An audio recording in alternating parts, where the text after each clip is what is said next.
Right guys, this is just another 36 slides, calling it part 2 of a lot in the series, Are UFOs Real? Actually, there are UFOs and then there are UFOs. So now we're getting into the... Call them angel foes. Angel foes. All right, so enjoy this one. So getting down to the meat of things, what are UFOs?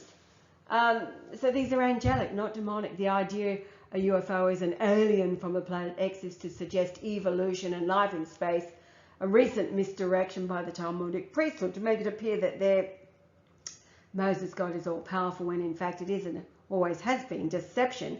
In India there are very detailed descriptions of UFOs. Sanskrit poems were not written down until about 500 BC. It was a non-written language back 7,000 years ago. Simply poems passed down orally for 6,500 years. Proof of angels building ancient monuments is obvious.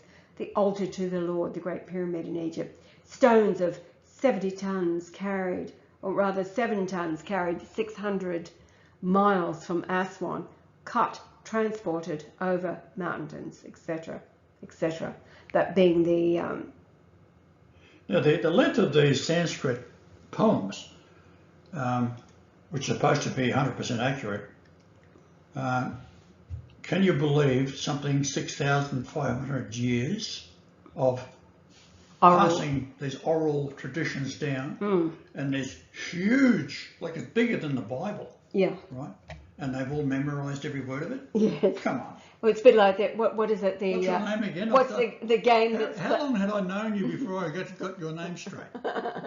the game that's played where you pass around, somebody begins with a sentence, yeah, and then you pass it on. With, yeah. What is it by the time it gets to the, 30th person, whatever. So very, very suspect. So let's take a look at some of these ancient monuments and Stonehenge. What's it all about, Alfie? The 80 to 100 ton blue stone was carved out of cliffs in the Preseli Mountains in Wales. They're so hard that one can hammer on the surface with a steel cold chisel all day and not scratch the surface.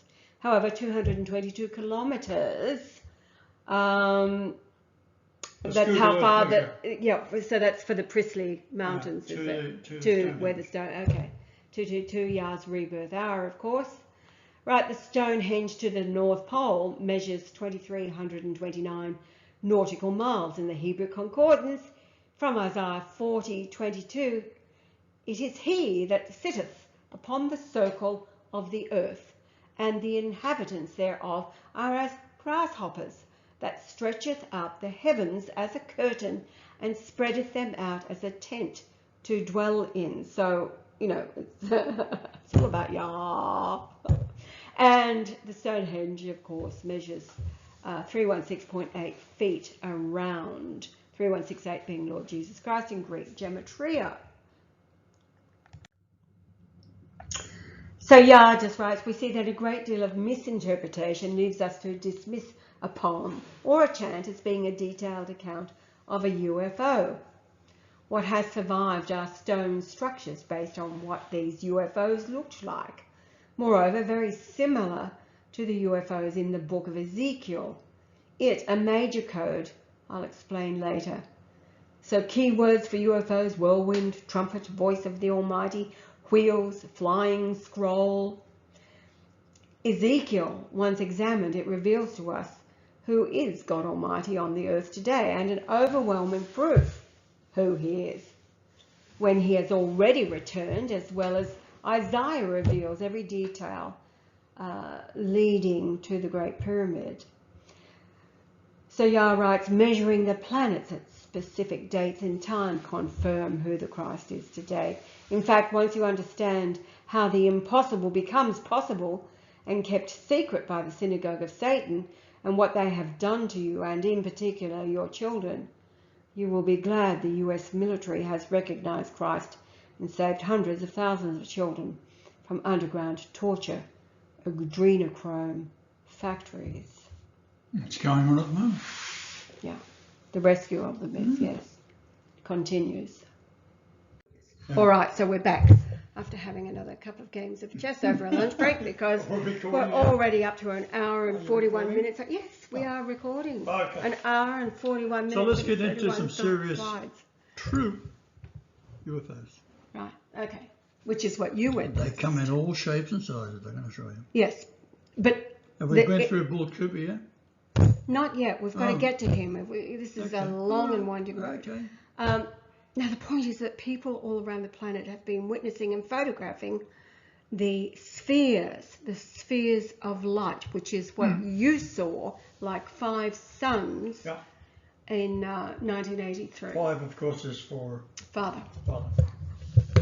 All right, you can tell this story. Okay, I witnessed 5 glowing spheres in 1983 while feeling emotional desperation. My eldest daughter, Trace, was having an affair with a rapist who had been the leader of a pack rape of 6 men who raped a woman in the national park, which is where you see these 5 glowing balls, not too far from there. It's a national park, beautiful national park where I used to go to as a child. I had a lot of fun there as a kid. But my daughter, she did something very strange. When I found out that my daughter was going out with this rapist and staying overnight, a neighbour had told me, or a friend down the street had told me.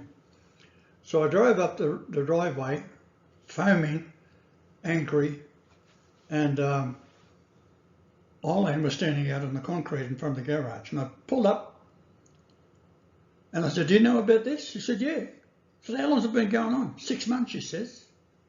I said, "Why the hell didn't you tell me so I could do something about it?" You'll never believe what she said. Yes, we do.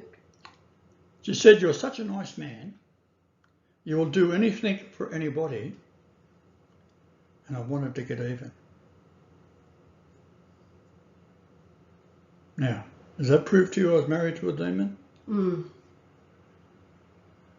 So Tracy, that afternoon, I grabbed her and I said, "What the hell are you doing? This man's a bloody on bail for raping and bashing a woman with 5 other men." She was actually a tourist from England. Right. And she camped overnight. And they grabbed her. Yes. I said, "What the hell are you doing? Don't you understand that this is a map?" And she said to me the most astounding thing I've ever heard in my life. Worse than what Eileen said. She said, "You're nothing better than a rapist."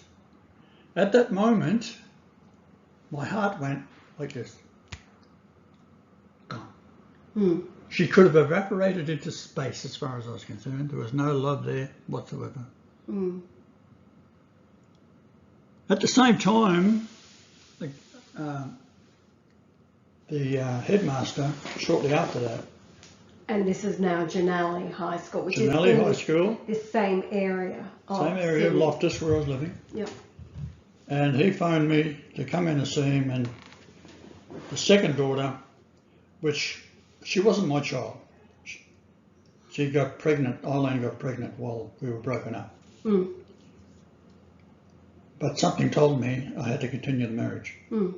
He told me that she was having sex with the boys in a cave at the back of the school, and I was a big man and he's a small man, and he was crying. So I said to him, "Look, I understand being a headmaster, you're a good man." I said, "But I've married to a town harlot. It's carried on." I said, not the father of this kid in here. And I said, "Look, but just don't worry about it." And that was the end of her. At that moment, I couldn't have cared less because she lived or died. The little one, Nicole, she still had a chance because she was younger. She was 6.66 years under Shemaine, behind Shemaine. So I think, hello, it's all happening. Because I'm in hell, I realise that I've come into hell to get you all out. So I have to still keep on enduring the suffering that the devil, if you like, Satan, Lucifer, call it what you like, was in these people, and they were there. So they were certainly in these 2 girls. The only chance I had was to save Nicole, which later on I was able to get her to go live with a grandmother up in Lithgow. So I was in desperation at the time, so I had a vision of it when I was a boy, as I said. I also had a vision of her going, Tracy, the oldest one, go out for, was it congenital? Conjugal sex. Yeah. Underage, of course. Mm. At Long Bay Jail, he got 18 years, this guy, for aggravated and brutal rape. Mm. But he did promise her they're going to go to Queensland and breed horses when he gets out. Yeah. Oh, she loved horses. This is what I'm dealing with. So, is it a script that was written by the devil? I'd say so. Now, people today are focused on light, which is from God, and then the God dark, is love, God is light. Yeah, and then the dark energy. But God doesn't judge. It's the whole point. I do. Yeah. That's what my job is. Yeah. I've got to experience life, experience what God cannot experience. Mm.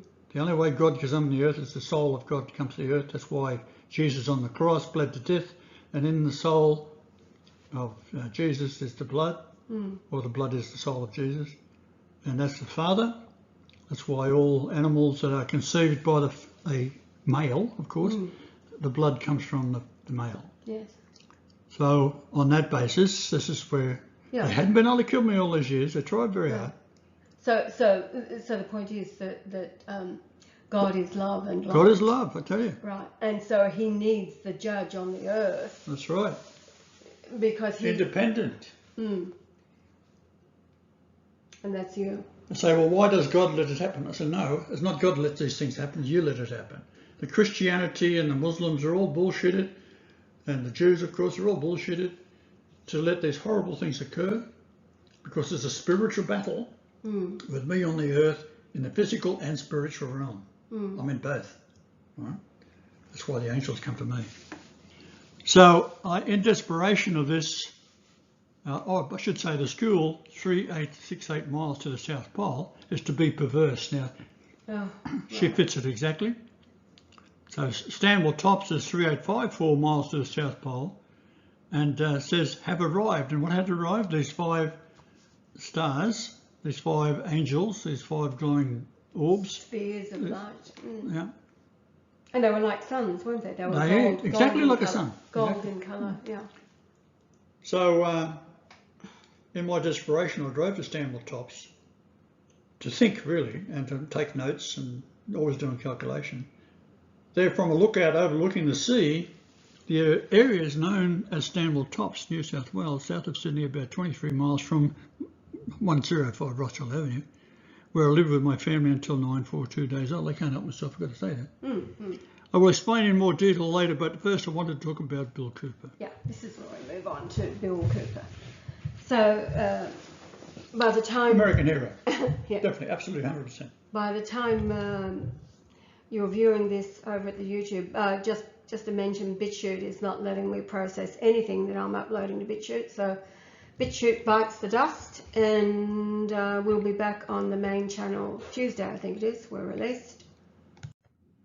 You got to remember that the military, I've already convinced, it took me... Yeah, and that's all you're concerned about. It took me a very long time to do that. That's all you're concerned about. Until the Trump days, when that sort of released the military from the clutches of the devil. Well, they needed somebody to... So they've been watching me for a long time. So these UFOs are angelic events, numbers, i.e. dates, are messages. I married in 1966, April 23rd, which I've said many times. So imagine it's like a giant jigsaw puzzle.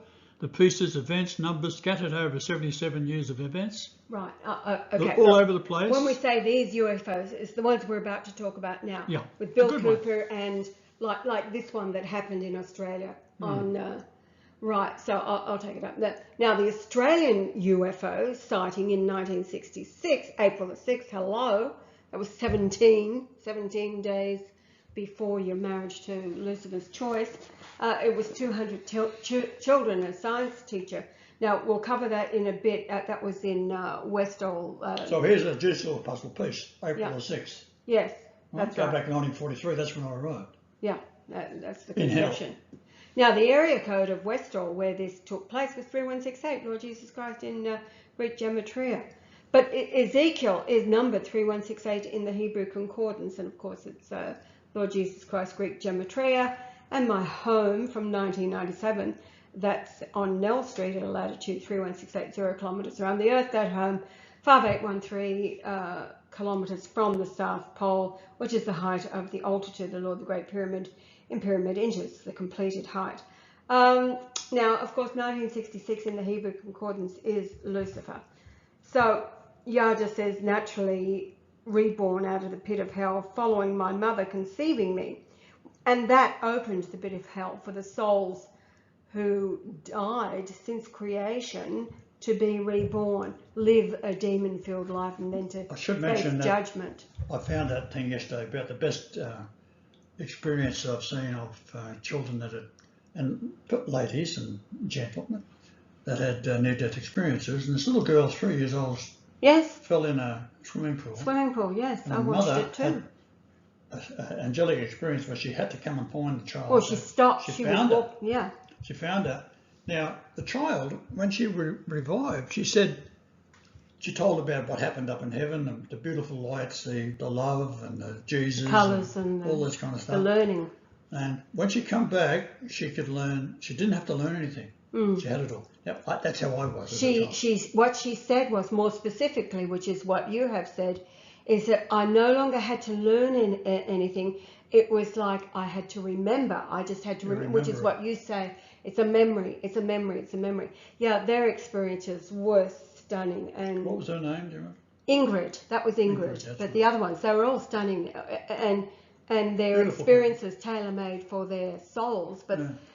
But you know, God is love. His light. It's all about love. All about love. And she came, when she came back as the 3-year-old, her soul was no longer 3 years old. It had, you know, awakened to all that was within her soul, and was like the soul of an adult in the body. It's like, oh my God. And she started to get irritated with, like, others people, don't they get it? Yeah. So like you as a child, as you've said many times. So that was Ingrid. But yeah. All right, so Bill Cooper. At one time, he was an Admiral's secretary. He reviewed all information that was sent to the Admiral. So he was the censor for the Admiral. And he would have read some very interesting information before passing it on. But as a young man in 1966, he served on the submarine USS Tiru, SS 416.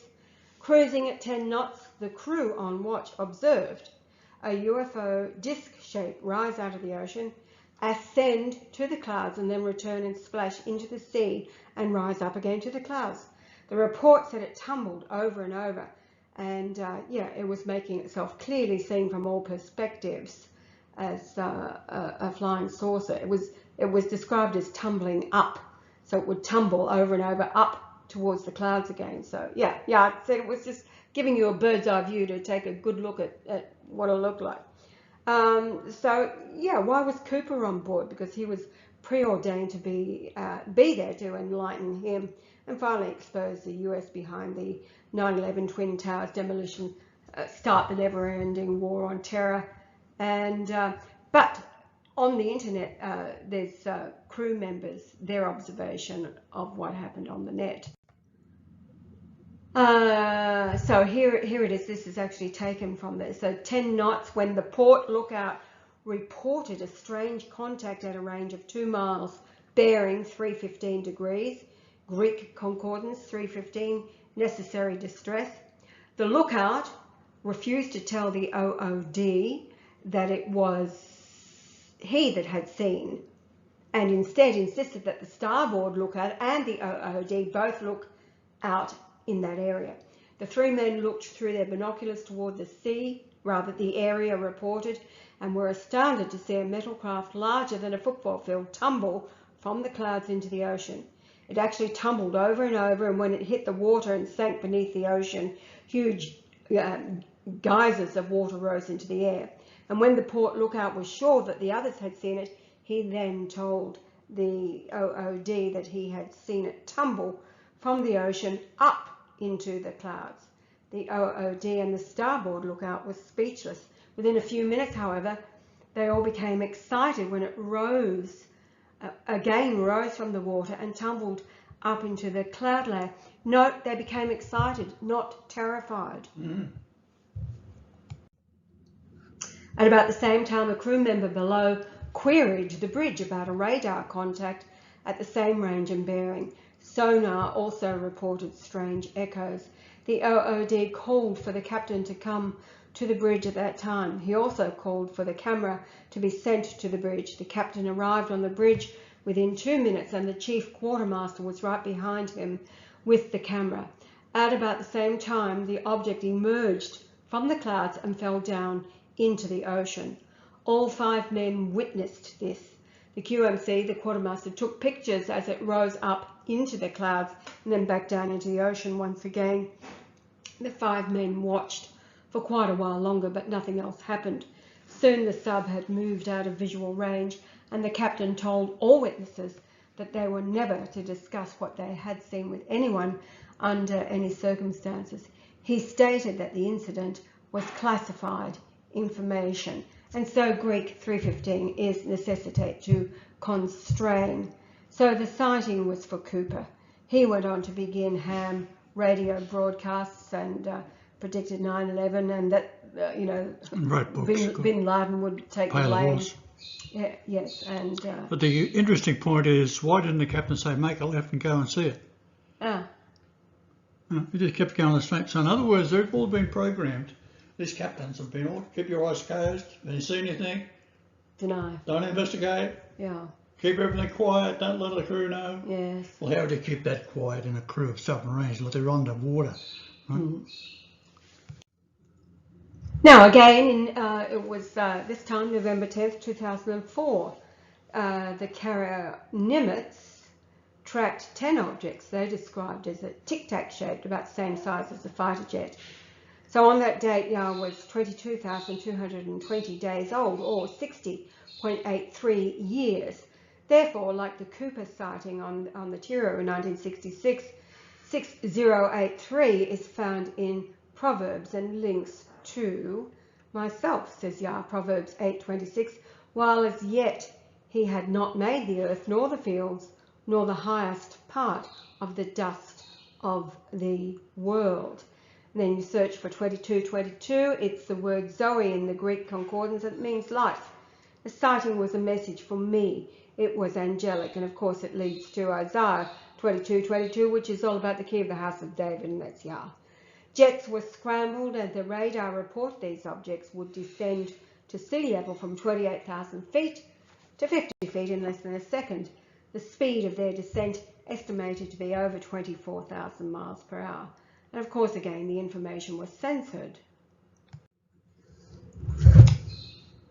Now, the UFO sighted by Cooper in 1966, why was it turning out? Well, to demonstrate intelligent maneuvers, to show the shape and size as well as not affected by the impact.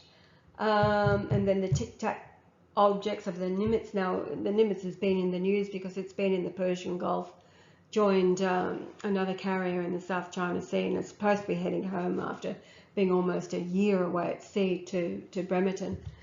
Right, so all of this leading on to Isaiah 22:22, and the key of the house of David, which is the most royal. The key of the house is the descendant of David, the most royal man. Yah's writings in the brackets. Will I lay upon his shoulder, that is physical, so he, mental ability, shall open truth, and none shall shut.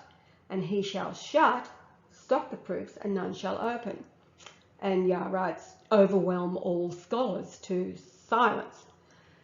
That only the Lord in the body of a man, the most royal man, can at his option reveal the mysteries which only Christ can open or shut. Yeah, and here's the description of the Nimitz. The tic-tac is a giant tic-tac, isn't it? Makes me... Have to suck on that for a few days before Oh, you go totally. I just feel like a tic-tac right now, something minty. Yeah, so Cooper was an American hero. Top secret. So, moving right along, to the Roswell incident is a total fabrication. I'd like to say that the submarine that was commissioned in 1944, so there's another number that lines up. Oh, right, that's the Tiru. Yeah. The Tiru was that, yeah. So, yeah, just wants to make clear that genuine angelic UFOs don't crash. And, of course, Bill Cooper was murdered. He, naming and blaming and all the rest of it, he was murdered.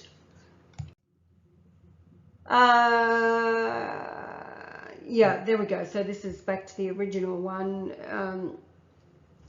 as somebody describing. So this is the 1966 report. It was a metal craft with machinery on and around the outside of it. It appeared to have windows or lenses placed around its perimeter. It made no noise that we could hear. It did not disturb the submarine's electrical systems, nor did it affect the gyro compass. It looked very much like a round flying ship, as in sea-going ship. It had the shape and form of a saucer with a bowl inverted in the saucer. We're not back to the cake shop, are we? No, we're not back to the cake shop. This is the actual. Oh. Yeah. And it was huge. I'll never forget it as long as I live. And continuing with the description, when I first saw this craft, I believe that my heart literally stopped beating and I was terrified. Oh, this is where the terror comes in. Okay. The name of the OOD was Ensign Ball. The starboard lookout was an American Indian seaman that the crew called Geronimo. The port lookout was a new man who left the sub soon after the return to Pearl Harbor, and his name was Cooper. So that's Bill. I do not remember the captain's name nor the chief quartermaster's name. So this is one of the men who witnessed this encounter. And so as much as they said they were excited, they were terrified too. And continues, this is the first time I have ever mentioned it since the moment that the captain told me that it was classified. As far as I know, it has never been reported to the public before this instant. It should be easy to verify the facts if you can get a copy of the log and or contact the other witnesses. The names should not be too hard to find in the ship's logs. I was the port lookout. I must say that I feel a great uneasiness in posting this, much like the way I felt in Vietnam when my life was in great danger. The submarine crew witnessed the UFO in July 1966, and of course that's the year though. I've been trying to get the exact date and I haven't found it. You can't find it, right? So, well, it's interesting that all things seem to be happening in July regarding these UFOs. Look back at we've just discussed at the beginning of the July you're in Belize, and July that report last year on July 2020. Right, so continues with the biblical mentions of UFOs. Ezekiel has several verses describing UFOs. Wheels within wheels, the voice of God blasting out like loudspeakers. Ezekiel 10:5, specifically the voice of Almighty God. 105 Rothschild Avenue, your rebirth. Yeah. UFOs mentioned in ancient India, Sanskrit related in poems, not written down till 500 BC. There it is again. Now reading Ezekiel 1:16 in the Geneva, the fashion of the wheels and their work was like unto a chrysolite, and they four had one form, and their fashion and their work was as one wheel in another wheel. It's very close to the King James Version, but remember there's 150 versions of the Bible. With the Geneva Bible, they do have notes with them. Yeah. Now the one Bible to avoid, which is not online, is a Schofield Bible. Oh yeah. And that one has all of the pro-Talmudic bullshit in it. Yeah. And was financed by the lovely people, lawyers in New York, I think. Yeah. So UFOs were some, like Bill Cooper's life. UFOs were part of it. And right now, so halfway down reading, it was in 1966. This is again another account about this sighting, and it's a bit more specific because it talks about where they were coming from, when they were headed. In 1966, during the month of the Rose Festival, and we determined that is sometime towards the end of May and into June. In 1966, during the month of the Rose Festival in the Pacific Northwest, although didn't we just read the other guy said it was July? Yeah. Yeah, okay, all right. So it was the month of the Rose Festival that year. Okay. The USS Tiru, it left Pearl Harbor bound for Seattle, Washington. The sub moored to a civilian pier near the downtown Seattle area, and thousands of people toured the sub during its stay in Seattle. After its duty as showboat, it proceeded to a back bay area where it underwent torpedo trials. I believe the area was called Dabod Bay, pronounced Dabob, but I'm not sure of the spelling. I include the above information because it should be easy to research. All right, so that was the finishing of the account from the eyewitness who. Okay, so yeah, Roswell, says, let the show begin. The demons behind this world famous contrivance had no idea it would pinpoint the Messiah had come, which we've already discussed in... Not quite. Well, not quite, but yeah, let's... I'm saying here's different topic. Right. Let the show begin. The demons behind the world famous contrivance had no idea it would pinpoint the Messiah had come. Now, how does something like that pinpoint the Messiah has come? Right, let's have a look. Well, we'll show. Just a little miracle. Right, so this, so you found, this is photographer Walter Haupt. That's him, that's what he looked like when I met him. Right, all right, so we've already introduced him earlier in this, so it was July, 1992, that interviewed Walter Haupt, who was born June the 3rd, 1922, died December 15th, 2005. 83 or something. Yeah, and he was a 33-degree Scottish Rite Freemason. He was 21.6 years older than Yah. In the Greek concordance, dumb, mute. And he was. So Yah's story was... Well, I thought at the time about as dumb as dog shit. Okay, it's pretty dumb. I told him I was writing a book and gave him the 33-degree handshake. He relaxed and then told me that the bank below, so it gave him the entire 6th floor for free. He said he was the public relations officer for the 509th, stationed in Roswell, New Mexico, and that he saw all 4 alien greys.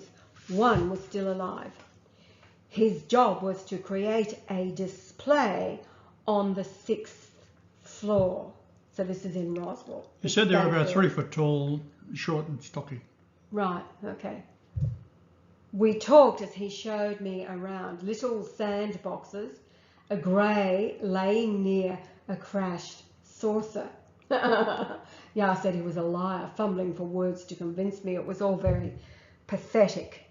And then since then a new museum has grown up in worldwide fame. Oh, it's on the main street. Of course, it's on ground level. Yeah. So, here we go. So, Yah says the original story he was told was that grey and short, 3 to 4 feet tall, with a big head. 3 were dead. The survivor, laying on the desert floor, flung clear on impact or had crawled out of the wreck. Since then, the new museum has had a startling change. They are tall, thin, big eyes, more in tune with abduction types. And the flying saucer is much larger than it was described originally. 3.5 metres by 2.5 metres was the actual size he described to me. Right. And now, look at the size of it now. Yeah, right. So this is the bank building, is it? No, the bank building, that was... I see. This is a new building, more appropriate, probably the US government paying for it. Yeah. CIA. It was very, very important for them to come up with UFOs. Oh, yeah, it is. I'm trying. Evolution, see? Yeah, Paul, he was I think he was Polish. He had a Polish-like name, but he was the one that came forward, and as the CIA, it was his job to follow people around who might have things, and to convince them that what they saw was real and build up the whole drama of it all. And yeah. yeah. Oh, here I'd we like to go. know what that is around the neck. It looks like foil. Tin foil, but why? Filled with They're foil. completely naked otherwise. No genitals.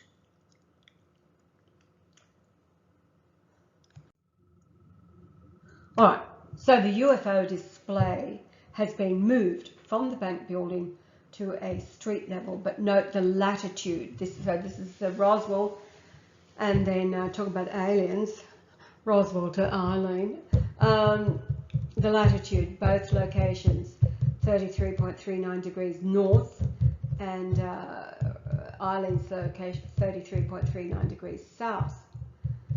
And Eileen's latitude 150.086, so that's 1500 is Isaiah 3:14 rather. And Eileen Joyce Rosewarne has a total simple geometry of 226, which is the width of the Queen's chamber. It's 226.3339 pyramid inches, and that's reflected in the latitude of her family home. Hello. So In other words, Roswell is on the same latitude north as her home, on the same latitude south. Yeah, bottom line, totally evil. This is what Lucifer does. It transforms, transfigures. The distance between the two is 7151 nautical miles. In the Hebrew concordance is buildings, floor of a building. Hello. It's found and is city, found in Isaiah 121. How is the faithful city become a harlot? It was full of judgment. Righteousness lodged in it, but now murderers. So we're describing the harlot Eileen in the south at that latitude, but then what the city had become, full of judgment. So yes, Eileen, the harlot of her city in Lithgow, the area of the property owned by her father originally has an area of 31,101 square metres, as per Yar's handheld Magellan GPS. And Yar says he reminds the military, I measure the Earth with Magellan software, as we all know now that Google Earth alters its database. And now for the miracle. Yeah, all right, let's get right. Moving right along. There's Eileen's father had all that property, and as you see, bits have been carved off, and up on the top right there's a little sawmill, etc. Right. So I walked around the fence line, and it comes up with 31101 square metres, which is the same number that's found in the Great Pyramid's King's Chamber. Yeah. And also the Julian day I was born on, 2431101. Yes. It's the Julian day I was born on. However, so go ahead, you do it. all right, so now we're taking the decimal latitude of Eileen's location and changing it into degrees, minutes and seconds, and it becomes 332323.97. And Messias, 3323 is Messias. The Roswell Museum, it then becomes 33 degrees, 2337.13, which is also Messias. Messiah, found in John 1:41. He first findeth his own brother Simon, and saith unto him, we have found the Messiah, which is being interpreted the Christ.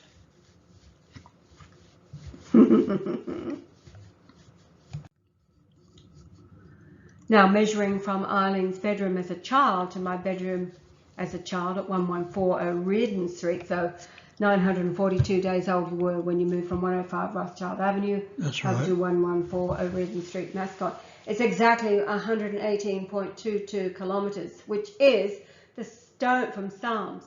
The stone which the builders refused has become the headstone of the corner. Now, this happened. This is the rejected capstone of the Great Pyramid, the altar to the Lord. I just want to say right here that, and I was going to type it in, but I'll just talk about it. From the last in the series of the Altar to the Lord, the 202 solar eclipses that aligned with the 202 layers up to the summit platform.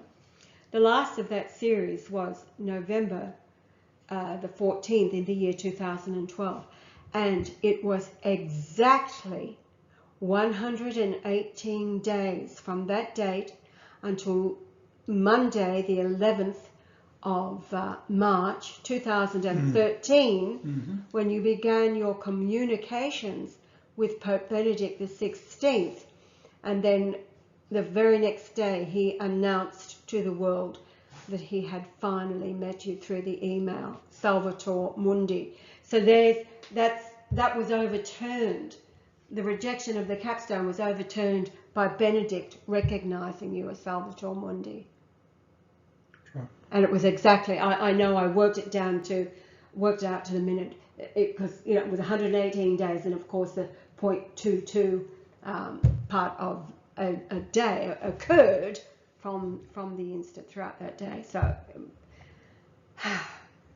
I'm just another thread in the perfection of the tapestry. Now, getting to the Westall UFO, this is the one in Victoria, Melbourne, on the 6th of April 1966. It was around 11 a.m. for about 20 minutes. More than 200 students and teachers at 2 Victorian state schools allegedly witnessed an unexplained flying object which descended into a nearby open wild grass field. The paddock was adjacent to a grove of pine trees in an area known as the Grange, which is now a nature reserve. According to reports, the object then ascended in a northwesterly direction over the suburb of Clayton, South Victoria, Australia.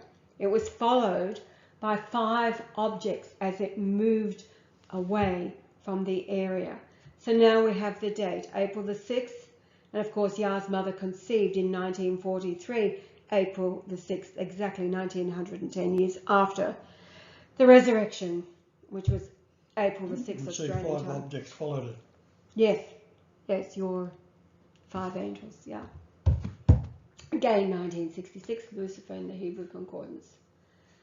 Now, it was in 1998, so 32 years after this, 32 as angel, worked for a kitchen company in Clayton, the suburb of Melbourne, 18 kilometres southeast of the central business district. Its area 7.7 kilometres squared. Ya's age today 77, and its postal code 3168. Lord Jesus Christ. It's 500 metres from the spot, that factory.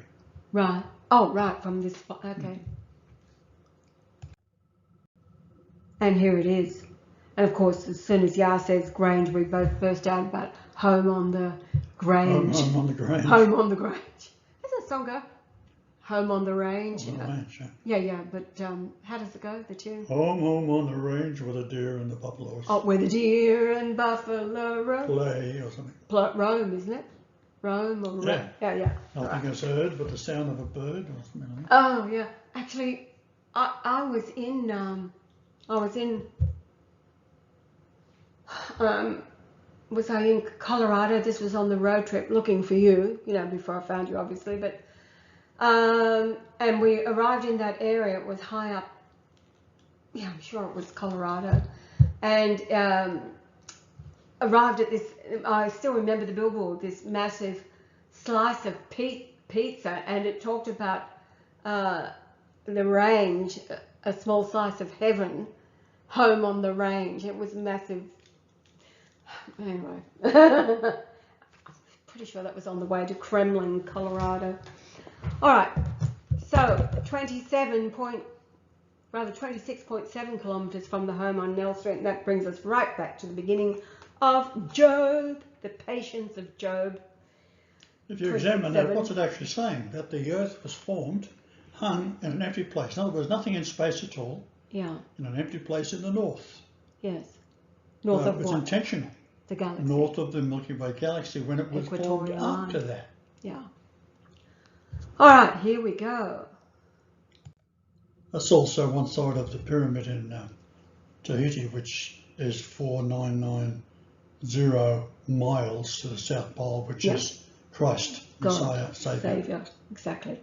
So UFOs are vehicles that angels use for transporting angels or monoliths, carrying things.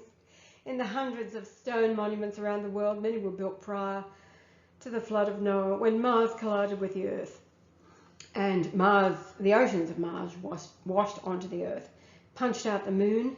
It ejected as magma at 2200 degrees Celsius and flung out into space to minus 455 degrees Fahrenheit, with absolute zero of space. So that's where the moon formed into a sphere. Good number again. Yeah, that's right, with huge bubbles of gas forming perfectly round craters like porridge. But UFOs pass from the heavenly realm of non-matter into matter in seconds. People call them dimensions. Well, it is, into another dimension. Beyond the veil into another dimension. We've all, I know, I've talked about Al, the 3-hour encounter I had. Yeah, I've had an encounter with angels, but yeah, they're in and out of another dimension. I call it beyond the veil. To appear as glowing orbs of light or mechanical shapes. Yah says, during my life here on earth, I have seen many ghosts, and when I revealed these sightings, which I saw at the moment someone had died, for example, or as a haunting, Yah's seeing both, my relatives belittled me, in particular, Ronald, right? The following is a description of the 5 spheres of light that did appear for 20 minutes or so at Stanwell Tops, south of Sydney. All right, we've already, all right, so this is going, we've already seen the illustration that Yah with the orbs of light. Again, it was 1983, a few miles parked over on a particular night. Just a bit more detail, that's all. Yes, all right, so I won't read this, you can read that, we'll go to the next one. Yeah, here it is here. And we visited there when we were staying with Jonas, didn't we? On our trip, when we came back from Manila. That's right, that's why I gave her a 10 grand ring. Yes, but that was years ago. Did it have a, did I not leave the label on it saying $10,000? No, you didn't leave the label. Well, did I not have the assessor from the jewellers? The insurance. 11 grand or something? That's not what you paid for it. Because you didn't have to bring that into it. That's what it was valued at, but I knew you immediately. I said you did not. Everybody knows. How do you know? Because I know. You know that title, the King of the Jews, that they called him? Well, I'm not a Jew and I never was. Exactly. But I did buy it off a Jewish auction in New York. Yeah. So here it is, the location at Stanwell Tops. And yes, they were similar to the sun, 5 suns. And see, when we went down there to show you where it was, the trees have been all overgrown. And they'd sold up some of the property, I guess. Yes. 222 was the street number. Yes, 222 was the yep, certainly was. Now, what's interesting, I also said to Yah, this is my pondering over this.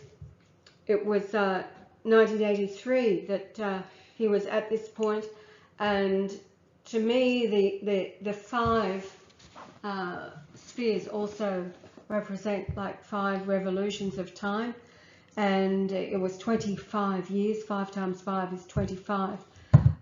25 years from when this happened in Yah's life, and then we were there in 2008.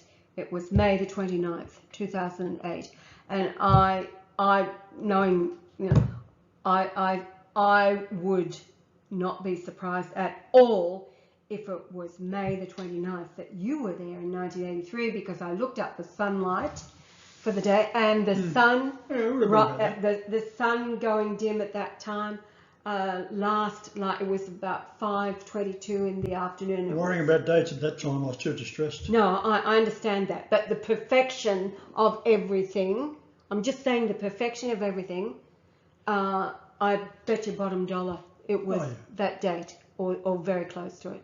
May. Looking at sunrise, sunset, what, you'd finished work for the day? Had you been to work that? Contract. I was All right. I made my own machines, and I was installing siding and guttering, Right. which are the machines I made. Right. So what time did you typically knock off work? Oh, depending on the job, 4:30. Right. Okay. So I want to get home to see the kids, really. Right. Sun setting. It had already set at 5:22. That's about right. That's right. So that's my point. And the twilight was over very shortly after that. So, because what happened was that It started to get bright again. yes, the sun went down, then it rose again. Yeah. Now the Wollongong, you can't actually see it. It's in the distance there to the left. So at night it sparkles. That little township is Stanwell Tops down the bottom there. Yeah. That was actually where the first flight of man took place. Yeah, that's Stanwell Park down there, isn't it? Yeah, I think so, yeah. We were at the top, called Stanwell Tops, overlooking Stanwell Park. So this fellow had built a kite and tethered it to the ground with a long rope, and he got with the air coming up the hill, he got 16 feet off the ground in this kite. Yeah. So it was the actual first flight of a man was in this area. Okay. Sorry, Orville. Yeah, so the orbs were descending very slowly, each perhaps 75 feet across. Maybe 50 something feet. like that. Yeah, but they were in a straight line. And as I stood watching, the surrounding area was dark, but the light from these orbs were shining on the trees and the forest floor. Over time, descending through the trees, the hill higher to the east. A very long time. Yeah. Each ball descended in a line, the most eastern passing through the trees. So does that mean that you're on the side of a hill, right? Yes, yeah. So as they're coming down, to my right, it was the highest part of the mountain. Yes. And then to the left was going down into a valley. So as the orbs come down, the first one went further into the tree line. Yeah. It's followed by the second, third, fourth and fifth. Yeah. And then the first one just disappeared slowly into the ground, while the second one was coming in slightly after it, and it started to go into the ground. Then the third, the fourth and the fifth, and the light went out and we're in darkness. Yeah. It was a beautiful thing to see. Right. So it lasted about half an hour. Maybe more. Right, we've talked about the house. So, yeah. That's how it's grown up since, right? Yeah. You can see the slope, though, of the... Yeah. Oh, yeah. Yeah. Yeah, my wife ring was May 29th, 2008. And then we defined the 222. That was in 2018 when we came back from Manila and stayed 3 days with Jonas and his family. And we made a special trip to take photographs of this area.